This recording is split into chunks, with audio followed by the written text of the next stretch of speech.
Two more members of the notorious Hankton crime family are facing long jail sentences tonight after pleading guilty to racketeering charges. Now, it comes on the heels of a big development in a nearly 10-year-old case.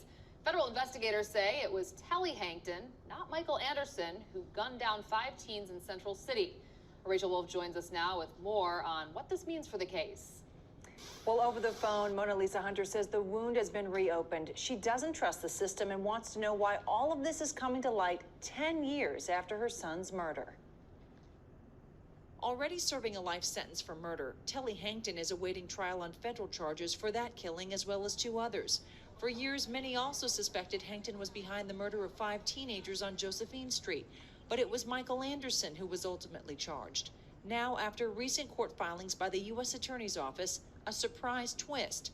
An assistant U.S. attorney said Hankton committed the 2006 mass murder in essence to maintain his role as the leader, principal drug supplier, and gunman for his enterprise. Former FBI special agent in charge Jim Bernazzani worked on a violent crime task force at the time. This is an aberration. There's no question. It needs to be looked at. There should be a hot wash afterwards to find out how we got here in the first place. It's a controversial case that's lasted through 3 U.S. attorneys. You can see how this could happen. It is the perfect storm. You have a lack of witnesses, you have a lack of law enforcement, you have a lack of resources right after Katrina. After a mistrial, Michael Anderson finally cut a deal in state court in 2011 and was sentenced to 80 years, pleading no contest to a crime his family says he never did commit. I know my son didn't do it. No, truly believe. I know he didn't do it. I know he didn't do it. Anderson's family says they still believe someone else carried out the shooting. They point the finger at this man, Telly Hankton.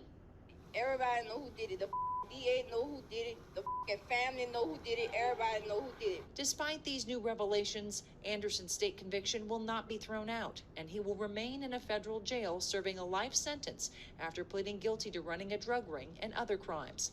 Now legal experts wonder if this new evidence will be introduced when Hankton's federal trial gets underway next month. This is all going to be very confusing to the jury. The jury's going to ask the logical question, wait a minute, you're giving me evidence that Telly Hankton committed this murders, and murders for which someone else was convicted. Now, at the end of all of this, both men are still in jail, and Hunter says her heart is still broken. To honor the teens, she hopes to celebrate their life in some sort of ceremony this June.